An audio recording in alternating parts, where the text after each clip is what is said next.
नमस्कार। नए मौकों को टैप करने के लिए माइक्रो स्मॉल मीडियम एंटरप्राइजेस को कई मोर्चों पर काम करना होगा। एसएमई एक्सप्रेस के इस एडिशन में हम उसी में से एक प्रमुख एस्पेक्ट डिजिटल मार्केटिंग पर फोकस करेंगे। दरअसल इस डिजिटल दौर में कारोबार करने के तरीके तेजी से बदल रहे हैं। ऐसे में जरूरी है कि एमएसएमईज भी इसको लेकर उचित रणनीति बनाएं ताकि कारोबार को नेक्स्ट लेवल पर ले जा सकें। डिजिटल मार्केटिंग स्मॉल बिजनेसेस के लिए कई नए आयाम खोल रही है और स्पेस के जानकार इसी को लेकर आज एमएसएमईज को सपोर्ट करेंगे। हमें ज्वाइन कर रहे हैं Anisha Motwani, branding digital transformation expert, author of storm the norm and founder STN ventures. साथ ही हमारे साथ मौजूद हैं Devashish Dasgupta, professor marketing, IIM Lucknow. आप दोनों का शुक्रिया, थैंक यू। प्रोफेसर देवाशीष, शुरुआत आपसे। इस दौर में मार्केटिंग की अहमियत लगातार बढ़ रही है, लेकिन ये स्मॉल बिजनेसेस के लिए वीक लिंक रहा है।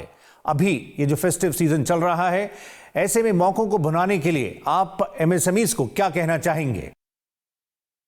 इंडिया एज अ कंट्री, इसके अंदर से डिमांड बहुत बढ़ती है। ये 2 महीने दशहरा और दिवाली, इसलिए जो है मेरा ये मानना है कि अगर एमएसएमई जो है कुछ ऐसे कदम उठाएं तो उनको बहुत लाभ हो सकता है।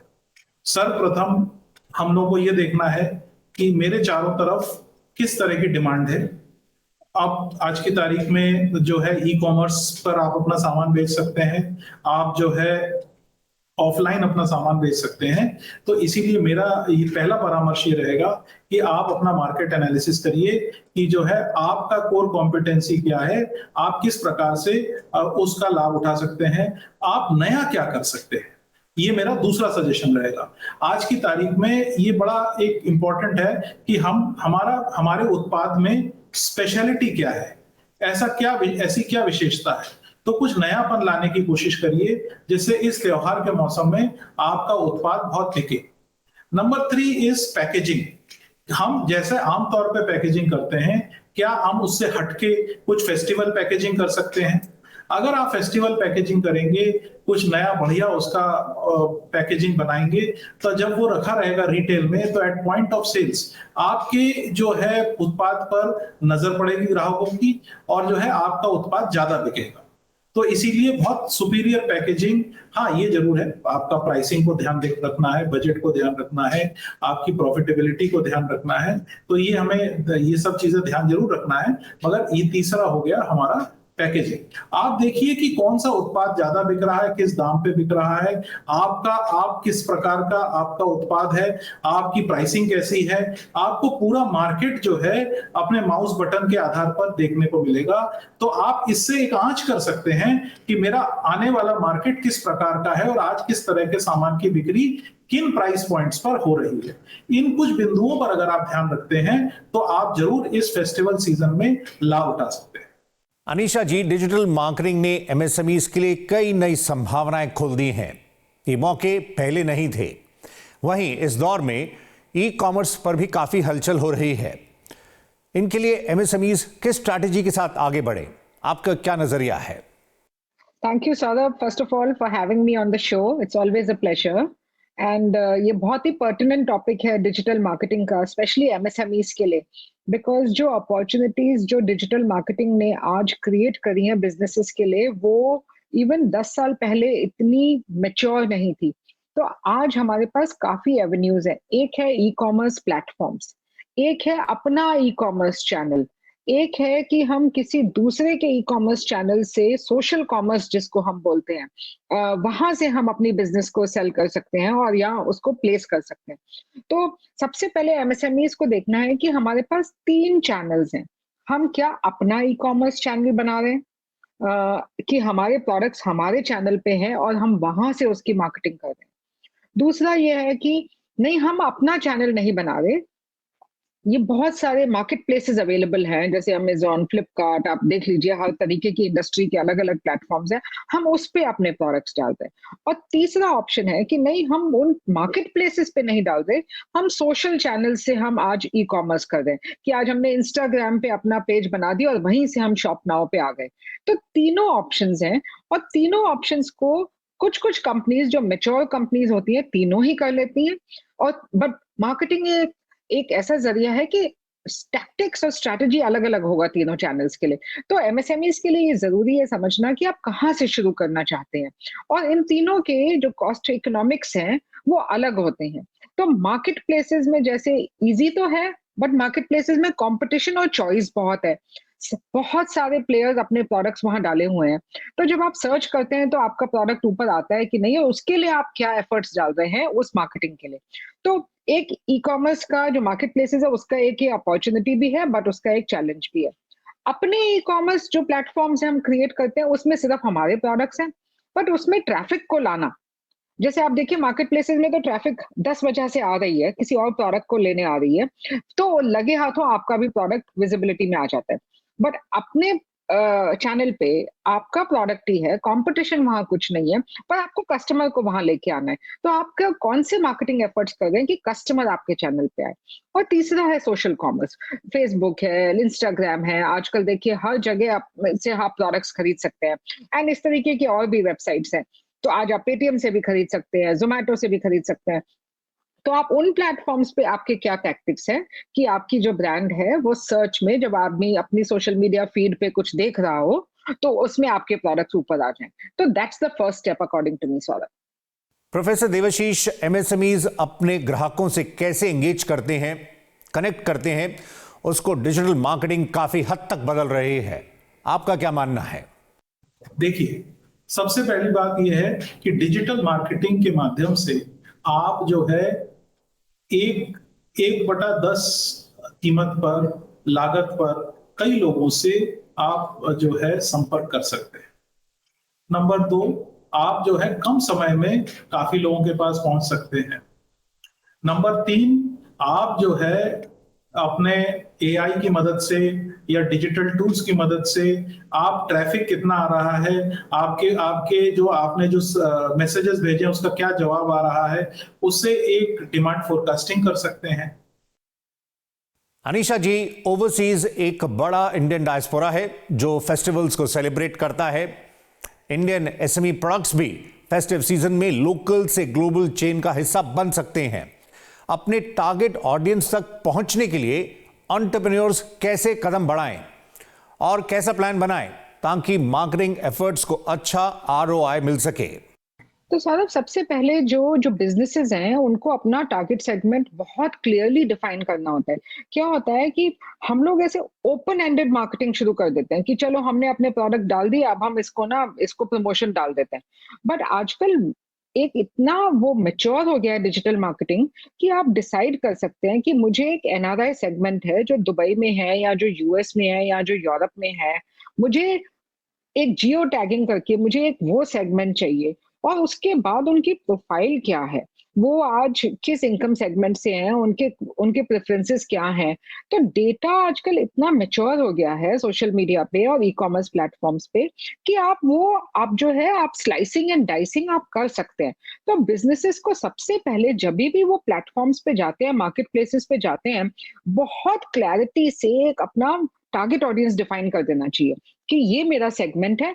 मुझे यहाँ पे not just demographic segment but also geographical segment, कि इस जोग्राफीज में इस प्राइस पॉइंट पे मुझे अपने प्रोडक्ट्स को पिच करना है। आप जितना शार्पली अपने बिजनेस का जो टारगेट सेगमेंट है आप उसको डिफाइन करेंगे, उतनी ही आपका जो मार्केटिंग का आरओआई है, जिसको हम बोलते हैं रिटर्न ऑन इन्वेस्टमेंट, उतना ही बेटर होगा। नहीं तो it's like spraying and praying कि आपने कर भी दी मार्केटिंग पर आपके पास रिजल्ट नहीं आए, लीड जनरेशन नहीं हुआ, कन्वर्जन नहीं हुआ, क्योंकि आपके जो मार्केटिंग एफर्ट थे वो हर तरफ फैल रहे थे और जो सेगमेंट था उसकी तरफ जा ही नहीं रहे थे। So for me that's the first big advice that I give to MSMEs कि आप पहले अपना सेगमेंट तो डिफाइन कीजिए। प्रोफेसर साहब, आप एमएसएमईज के लिए सर्च इंजन ऑप्टिमाइजेशन को कैसे रीड करते हैं, साथ ही ईमेल मार्केटिंग पर आपका नजरिया? देखिए, जब आप सर्च इंजन ऑप्टिमाइजेशन के बारे में बात करते हैं तो हम ये कहते हैं कि हम अगर ये वाली सेवा इंटरनेट कंपनी से खरीदते हैं तो जो भी खरीदने के बाद अगर कोई ग्राहक, अगर कोई जनता का सदस्य हमारे से मिलता जुलता उत्पाद या उस तरह का कोई वस्तु खरीदने की कोशिश करता है या उसकी जानकारी हासिल करने की कोशिश करता है, तो जब वो सर्च करता है गूगल के अंदर या याहू के अंदर या किसी भी सर्च इंजन के अंदर, तो हमारा जो है ब्रांड, हमारा उत्पाद टॉप 10 में आता है। और आपको ये चाहिए कि अगर आपके पास उतना बजट हो, देखिए सबसे बड़ी बात ये है कि ये है वर्ल्ड वाइड वेब। अगर आप इसमें शामिल होते हैं तो आपके पास इतना तजुर्बा, इतना बजट होना चाहिए कि आप तुरंत सप्लाई कर सकें, तुरंत आप मैन्युफैक्चरिंग कर सकें और आप अपना वेयर हाउसिंग कर सकें। ठीक है, तो वो सर्च इंजन ऑप्टिमाइज करने का आपको लाभ होता है। अन्यथा जो है, अभी जो आप बात कर रहे थे ईमेल मार्केटिंग, ये भी अपने आप में एक बहुत ही सफल माध्यम है, जहां पे आप, हाँ ये जरूर है, ईमेल के माध्यम से इंडिविजुअल कस्टमर्स को जो है प्रेषित करना थोड़ा सा डिफिकल्ट होगा, क्योंकि आप इतना बड़ा डेटाबेस खरीद के सबका नाम लिख के, हाँ ये जरूर है कि अगर हम बड़े बड़े संस्थाओं को मतलब ध्यान केंद्रित करें कि जो है आप हमारा उत्पाद लें और आप इसको एज अ गिफ्ट अपने स्टाफ में बांटिए, अपने ग्राहकों में बांटिए, तो आप जो है इन बड़ी कंपनीज को अपना ईमेल कर सकते हैं, इनसे अपॉइंटमेंट ले सकते हैं और इनको जाके अपना एक प्रस्तुतिकरण दे सकते हैं कि आप सब हमारे उत्पाद लीजिए, हमारे पास ये रेंज है, हम आपको डेकोरेटिव पैकेजिंग में करके देंगे, हम टेलर मेड करके देंगे, हम इसके ऊपर आपकी कंपनी का लोगो भी प्रिंट कर देंगे। तो उससे क्या है कि एक टेलर मेड सॉल्यूशन कंपनीज को मिलता है फॉर गिविंग गिफ्ट्स, क्योंकि कंपनीज भी आज के तारीख में ऐसे नए उत्पाद खरीदने के उसमें रहते हैं जो उनके ब्रांड को बढ़ावा दे और उनके ब्रांड को लोगों के हृदय में रखे। तो आप ईमेल मार्केटिंग कर सकते हैं। हाँ, इन दोनों से हटकर जो तीसरा है that is called mobile marketing, या आप मोबाइल के माध्यम से भी लोगों को व्हाट्सएप संदेश भेज सकते हैं, एसएमएस संदेश भेज सकते हैं, या जो है आप जो है उनको बैनर टाइप में एड्स भेज सकते हैं व्हाट्सएप के माध्यम से, जिससे वो आपके ब्रांड, आपके उत्पादों से परिचित हो सके। अनीशा जी, इंटरनेट यूसेज जिस तरह से देश में बढ़ रहा है, Tier 2, 3 सिटीज में जैसे एस्पिरेशंस हैं, वहां पर रीच आउट करने के लिए, बिजनेसेस को एक कनेक्ट बनाने के लिए, मार्केटिंग के कॉन्टेक्स्ट में आप लोकल लैंग्वेजेस के पहलू को कैसे देखते हैं? आजकल जो मार्केटिंग हो रही है वो सिर्फ एडवर्टाइजमेंट नहीं चाहिए लोगों को, कंटेंट और इंफॉर्मेशन जिसको कहते हैं ना नॉलेज, ठीक है, वो चीज बहुत जरूरी है। कंटेंट बेस्ड मार्केटिंग कि आप पहले तो लोगों को एजुकेट करिए कि मेरा प्रोडक्ट क्यों सुपीरियर है, कैसे बेटर है, और फिर आप उनको जो है कन्वर्ट कीजिए। अब अगर कंटेंट बेस्ड मार्केटिंग हो रही है, एजुकेशन वाली जो इन्फोमर्शियल्स जिसको हम बोलते हैं उस तरीके की मार्केटिंग हो रही है, तो अगर हम बहुत सारा कंटेंट अगर कौन सी लैंग्वेज में दे देते हैं जो कि उनको लैंग्वेज ही समझ ना आए, तो then that is a complete disaster. इसीलिए जो आपने कहा वो बहुत जरूरी है। तो आपको कंटेंट देना है उनको। आपको आज अनलाइक टेलीविजन जिसमें आपको 30 सेकंड में सारी कहानी बोलनी होती है, आप डिजिटल मीडिया में आप अपना मैसेजिंग बदल सकते हैं, आप कहानी बता सकते हैं, आप अपना मैसेज जो है, अपना नैरेटिव जो है बिजनेस का, उसको डिटेल में दे सकते हैं। प्रोफेसर देवाशीष, लोकल लैंग्वेजेस की भूमिका पर आपकी क्या राय होगी? आप मानते हैं इस पर जोर देना जरूरी है? बहुत बढ़िया क्वेश्चन आपने पूछा।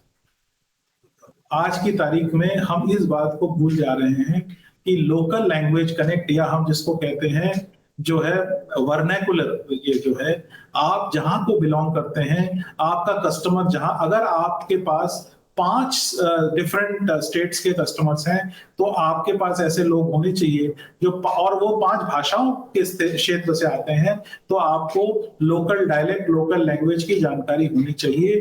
तभी जो है कम्युनिकेशन कंप्लीट होता है और वो आपको अपने नजरों से अपने परिवार का सदस्य समझते हैं। तो ये तो बहुत ही इंपॉर्टेंट है। दूसरी बात ये है, मैं काफी लोगों को सजेस्ट करता हूं जब मैं कंसल्टिंग प्रोजेक्ट करता हूं, क्योंकि उनका वेबसाइट सारा अंग्रेजी में होता है। गलत है।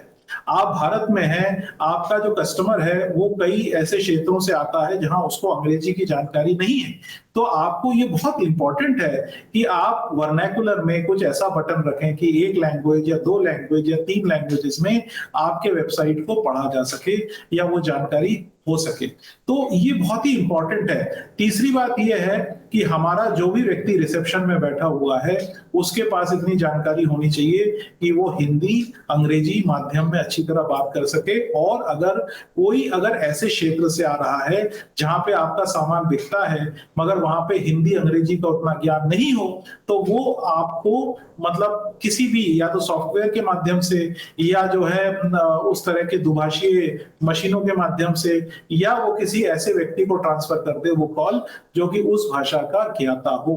तो ये भी अपने आप में एक बहुत बड़ा ब्रांडिंग का द्योतक है।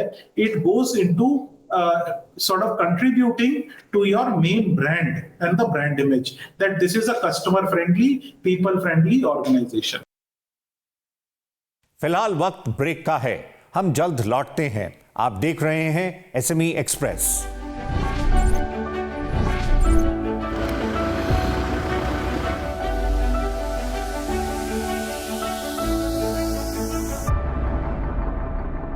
Welcome back. आप देख रहे हैं एसएमई एक्सप्रेस। आज हम फोकस कर रहे हैं डिजिटल मार्केटिंग पर। आइए आगे बढ़ते हैं। प्रोफेसर देवाशीष, आपसे एक और पहलू पर राय चाहेंगे। एमएसएमईज डिजिटल मार्केटिंग के लिए बिना एम्प्लॉय को हायर किए भी काम कर सकते हैं। इसके लिए आपकी क्या सलाह होगी ताकि काम भी हो जाए और वो कॉस्ट इफेक्टिव भी रहे? मेरा इसमें एक राय ये भी रहेगा कि आप अगर कुछ एमएसएमईज अगर मिल जाए और आप जिनका कि आपस में मतलब आप एक कोऑपरेटिव टाइप का फॉर्मेशन भी कर सकते हैं, जिसमें आप सब लोग थोड़ा थोड़ा धन मिला के एक किसी संस्था से संपर्क कर सकते हैं जो आप सबके लिए जो है डिजिटल मार्केटिंग करेगी, पहला। दूसरा ये हो सकता है कि ऐसे कई फ्रीलांसर्स हैं जो कि अपना कहीं काम करते हैं और फ्री टाइम में जो है आपके लिए ये वाला काम भी करते हैं और असाइनमेंट बेसिस पे आप लोगों से पैसा वो ले लेते हैं।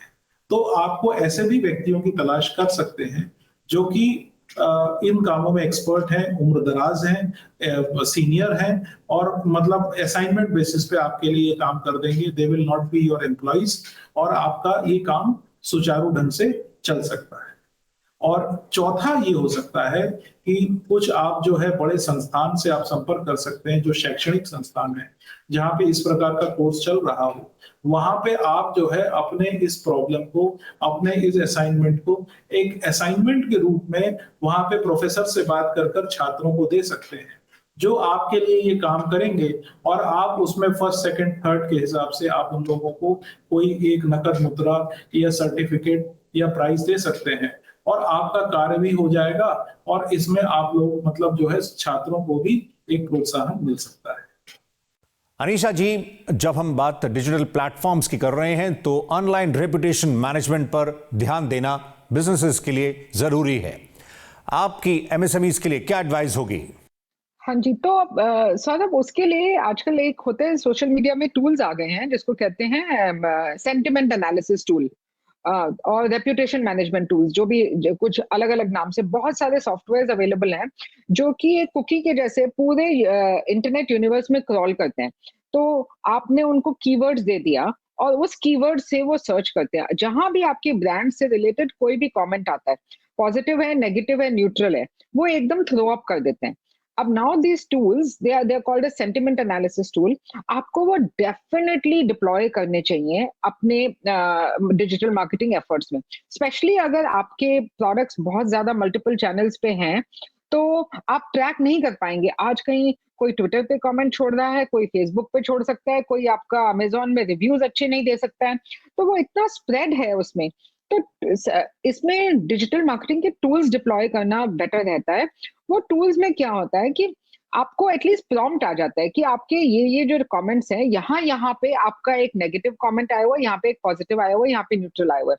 चाहे पॉजिटिव हो चाहे नेगेटिव हो, उन कमेंट्स में रिस्पॉन्ड करना बहुत जरूरी है। अगर किसी ने आपके लिए अच्छी चीज बोली है, प्लीज शुक्रिया अदा कीजिए, थैंक यू कीजिए। वहीं से आपका एक जो है चेन बन जाता है कॉन्वर्सेशन का कस्टमर के साथ। और अगर नेगेटिव है तो ऑल द मोर रीजन आप इमीडिएटली गेट इनटू, आप सोशल मीडिया पे उनको एक होल्डिंग रिस्पांस दीजिए या प्लेटफॉर्म पे एक होल्डिंग रिस्पांस दीजिए। आप उस कस्टमर से जानकारी हासिल करिए कि उनसे कांटेक्ट कैसे किया जा सकता है। फोन पे उठा के अपने कॉल सेंटर के जरिए, अपनी कस्टमर सर्विस टीम के जरिए उन्हें रिस्पॉन्ड कीजिए। तो yes, reputation management is very important. आजकल क्या हो रहा है सौरभ की यंगस्टर्स आ गए हैं डिजिटल मार्केटिंग में, उनको बोल दिया जाता है आज के 3 पोस्ट डाल दीजिए। अब वो जब इतना ज्यादा कंटेंट जनरेट होता है तो उसमें एक रिव्यू मैकेनिज्म नहीं है कि आज किसी ने क्रिएट किया तो एक मेकर चेकर होना चाहिए कि क्या बिजनेस वाले उसको देख रहे हैं, are they okay with it. वो उतना टाइम नहीं होता है तो वो हम जाने देते हैं कि हाँ 3 पोस्ट रोज के आने हैं, हमने किसी को डिप्लॉय किया है, उनको हफ्ते के 12 डालने हैं एंड 12 कौन स्टडी करेगा, लेट इट गो। पर कभी कभी एक ऐसी छोटी सी चीज ही ट्रिगर कर जाती है। तो that's why there has to be a content calendar and there has to be a content review mechanism. Anisha ji, हमारा ये सेशन डिजिटल मार्केटिंग पर रहा है, लेकिन चलते चलते हम आपसे ये भी जानना चाहेंगे कि एमएसएमईज बड़ी संख्या में फैमिली रन बिजनेसेस चला रहे हैं। जो एंटरप्रेन्योर्स ट्रेडिशनल फॉर्मेट में ज्यादा कंफर्टेबल हैं, उनके लिए आपकी क्या राय होगी? No, I am a big believer of traditional marketing still. आजकल अभी भी होर्डिंग्स जो हैं आउटडोर में, उसकी विजिबिलिटी बहुत अच्छी होती है। आपका अगर ब्रांड उस लाइफ स्टेज जर्नी पे है जहां आपको सिर्फ अवेयरनेस जनरेट करनी है, तो आप एटलीस्ट विजिबिलिटी तो कीजिए। एंड डिजिटल में प्रेजेंस होना बहुत जरूरी है। आपको चाहे आप उसमें सीरियस मार्केटिंग डॉलर्स ना लगाइए, पैसे ना लगाइए, बट आप डिजिटल में प्रेजेंट हो जाइए। तो डिजिटल मार्केटिंग के सेशन में इतना ही। एसएमई एक्सप्रेस में पार्टिसिपेट करने के लिए Anisha Motwani, founder STN ventures, और Debashish Dasgupta, professor marketing, IIM Lucknow, आप दोनों का शुक्रिया, थैंक यू।